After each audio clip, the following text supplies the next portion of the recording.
wabarakatuh. Halo teman-teman, selamat malam. Berjumpa lagi dengan saya Asma Simen dalam podcast Himpunan Mahasiswa Program Studi Ekonomi Pembangunan. Dan ini adalah podcast pertama kami di Program Studi Ekonomi Pembangunan. Kali ini kita akan membahas mengenai dalam hal memperingati Hari Kartini dengan subtema yaitu membahas mengenai perempuan dalam perlawanan budaya. Kali ini saya bersama teman diskusi saya yaitu Kanurul. Sebelum saya bercanda dan bergurau dengan beliau, saya memperkenalkan dulu nama dan biodata lengkapnya dia. Nama Nurul Yunus. Dia itu adalah salah satu mantan pengurus himpunan juga yang pernah menjabat sebagai sekretaris umum periode 2021-2022. Halo Kanurul. Kanurul sehat? Alhamdulillah sehat. Podcast kali ini dalam memperingati Hari Kartini, saya akan membuka sedikit. Oke, baik. Terima kasih Asma. Tema tentang apa Asma? Perempuan perlawanan dalam budaya. Perempuan perlawanan dalam budaya. Oke, baik. Perempuan dalam budaya. Kalau mau berbicara tentang perlawanan dalam budaya, itu budaya patriarki itu sangat kental ya. Kalau budaya patriarki di Maluku Utara, apalagi kita perempuan, karena ada sedikit batasan-batasan yang tidak boleh dilampaui oleh perempuan sendiri.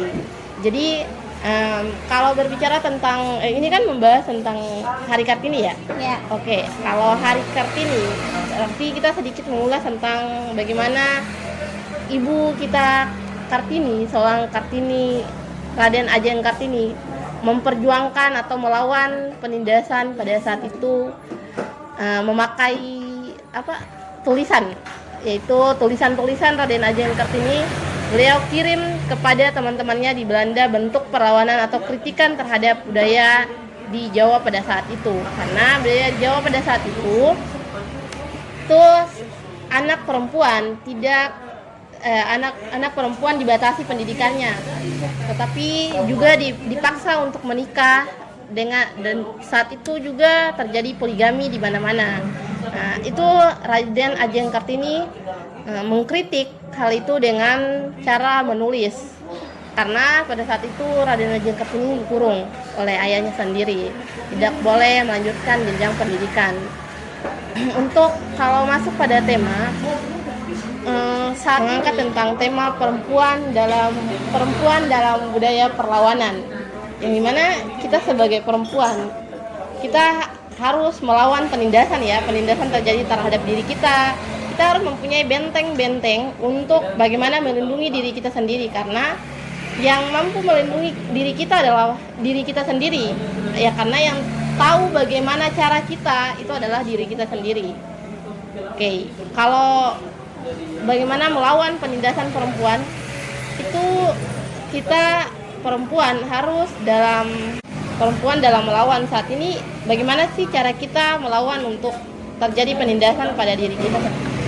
Zaman yang modern ini kita juga memakai dengan cara-caranya Kartini. Kenapa saya bilang memakai cara-caranya Kartini? Kita harus lebih mementingkan kualitas, kapasitas diri kita ya, dengan cara menulis, membaca, terus menulis, mempublikasikan cara kita untuk bagaimana orang di luar sana mengetahui bahwa perempuan saat ini tidak lagi lemah, dalam artian tidak lagi hidupnya cuma dapur, kasur, sama sumur, tapi jenjang pendidikannya mampu setara dengan laki-laki gitu. Bagaimana cara kita melawan sekarang penindasan, bisa dibilang patriarki. Nah, kalau melawan penindasan itu kita lebih banyak mencolongkan diri kita. Jangan sampai diri kita yang dimanfaatkan untuk melawan hal itu. Oh, jadi itulah perjuangan singkat salah satu pahlawan Indonesia kita ya, Raden Ajeng Kartini. Terus saya ingin bertanya ke Kanurul. Menurut pendapat Kanurul, apa saja sih isu paling mendesak bagi perempuan di Indonesia? Isu paling mendesak sekali bagi perempuan di Indonesia itu isu-isu tentang isu-isu tentang kekerasan seksual, selain juga isu-isu tentang pelecehan, itu paling mendesak di Indonesia. Apalagi barusan kemarin saja itu telah disahkan RUU TPKS. Nah, ini salah satu bentuk bentuk perlindungan diri kita di badan hukum gitu. Kalau untuk isu-isu sekarang. Lanjut Asma. Oh, jadi begitu ya Kak Nurul. Iya, Asma. Terus itu ada muncul pertanyaan sih. Ada sih teman-teman juga yang mengatakan bahwa benarkah perempuan harus cantik untuk mendapatkan laki-laki?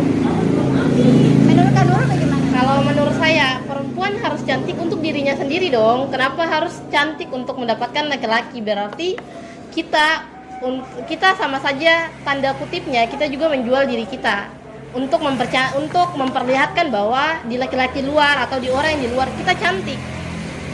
Tidak perlu cantik menurut diri kita sendiri, karena semua perempuan itu cantik ya. Kalau menurut saya, tidak ada yang tidak cantik, tidak ada yang perempuan kamu itu kurus, kamu itu kegendutan, kamu itu ini, kamu itu tidak ada.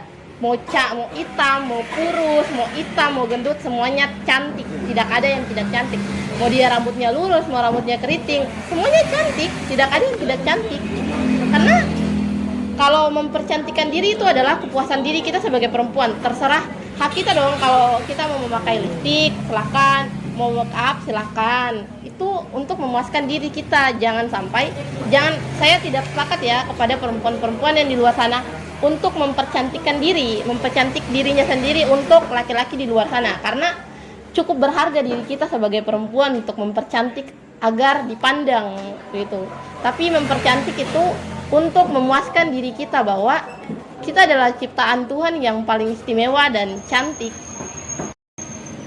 Itu Asma. Jadi jangan pernah Asma memandang bahwa saya harus putih, saya harus glowing untuk merebut perhatian laki-laki di luar sana. Itu sama saja kita memikirkan kapitalis sekali Asma. Boleh begitu. Iya Kak Nurul. Itu kapitalis sekali Asma. Soalnya bagaimana ya? Kalau kita mempercantik berarti sama saja kita juga melacurkan dirinya. Bahasa kasar, kita juga melacurkan diri kita. Karena melacur bukan harus menjual diri untuk kepuasan seksual ya, tapi tidak. Melacurkan diri itu kita bergaya untuk orang lain. Jadi kita menjual muka kita untuk mendapatkan sesuatu di luar sana. Mendapatkan apa? Kepuji. Karena itu dia juga bentuk pujian atau pujian atau siulan. Untuk tiba-tiba kita lewat, misalnya ada yang siul, cewek kok cantik kayak gini, itu adalah bentuk kekerasan nonverbal. Itu dia masuk settling, itu kekerasan nonverbal loh. Jadi harus memuaskan diri sendiri, tidak boleh cantik untuk orang lain, tapi cantik untuk diri sendiri. Itu Asma. Gitu ya Kak Nurul. Jawaban yang sangat wow banget, sangat menyentuh, sangat membuat kaum wanita menjadi terngiang-ngiang lah sama jawabannya Kak Nurul. Mungkin ada lagi pertanyaannya? Ya ada sih Kak Nurul, ada sih pertanyaannya. Bagaimana cara sih menumbuhkan kepercayaan diri seseorang perempuan untuk memulai dan berusaha untuk lebih unggul dalam pekerjaan di bidang-bidang yang disukainya? Sama diketahui ada sebagian perempuan krisis kepercayaan diri padahal mempunyai potensi. Itu saya pernah menulis tentang itu. Sempat singgung sih tentang bagaimana kita perempuan untuk percaya diri. Bagaimana kita perempuan untuk lebih percaya diri agar apa yang kemampuan kita itu dia sampai pada orang lain. Itu satu. Kita jangan pernah memperdulikan apa kata orang lain. Karena kalau kita memperdulikan kata orang lain, itu di luar sana ada beribu mulut yang membicarakan tentang kita, mengkritik tentang kita. Ada beribu mata yang memandang tentang kita. Kalau semuanya kita pikirkan, maka kita tidak akan maju, kita stagnan di situ. Jadi kalau omongan mereka dijadikan bahan evaluasi, bahan kritikan untuk lebih maju lagi, lebih baik. Bahwa membuktikan kepada mereka apa yang kalian bilang itu tidak benar. Apa yang kalian bilang saya ini hanya sebatas saya ini cuman mampunya di rumah atau mampunya di lingkungan, tidak mampu sampai di luar. Saya membuktikan bahwa saya bisa dengan saya berorganisasi, misalnya saya mengikuti kegiatan-kegiatan sampai saya keluar. Saya membuktikan bahwa saya berorganisasi atau saya belajar. Kemampuan saya tidak hanya di kota Ternate misalnya, tapi kemampuan saya juga berada di luar. Saya membuktikan dengan saya mengikuti kegiatan-kegiatan di luar kota Ternate. Gitu. Kalau untuk masalah pekerjaan, ada salah satu penelitian 95% perundung perempuan itu menjadikan perempuan lain sebagai korbannya. Karena kenapa perempuan lain sebagai korbannya? Misalnya saya lebih unggul dari Asma atau Asma lebih unggul dari saya. Saya membuat segala cara atau segala macam cara untuk menjatuhkan Asma, untuk mempertahankan posisi saya. Itu Queen Bee Syndrome, namanya sindrom ratu lebah. Itu ambisius seorang perempuan yang merasa dirinya lebih pandai daripada perempuan-perempuan lain. Padahal kita sebagai perempuan di lingkungan pekerjaan maupun lingkungan sosial, ekonomi, politik maupun budaya, kita harus saling mendukung karena kita perempuan itu yang mampu menguatkan diri kita adalah sesama perempuan.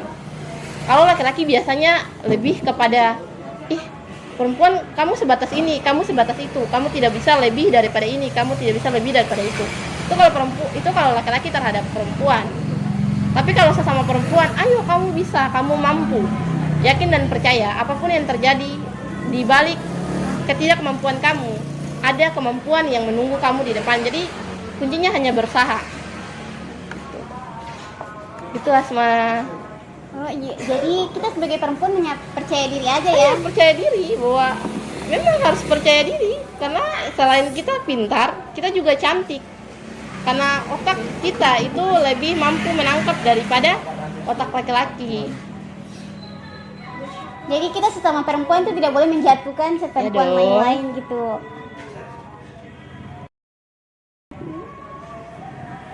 Mungkin ada lagi yang ditanyakan Asma? Oh cukup aja Kak Nurul. Oke.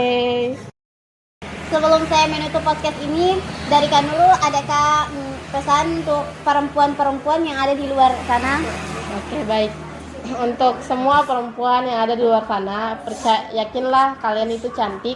Percaya diri pada diri kalian, saling melindungi, saling support, dan saling melindungi, saling support, dan saling merangkul. Karena kenapa? Yang mampu membuat diri kita lebih semangat itu adalah dukungan dari perempuan-perempuan yang lain. Selain dukungan dari perempuan-perempuan yang lain, itu dukungan dari orang-orang di sekitar kita.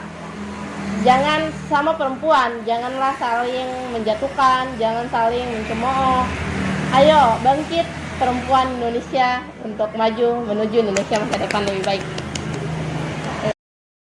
Itulah tadi pesan-pesan dari Kak Nurul untuk perempuan-perempuan yang ada di luar sana. Sampai jumpa di podcast selanjutnya. Saya Asma Sinen pamit.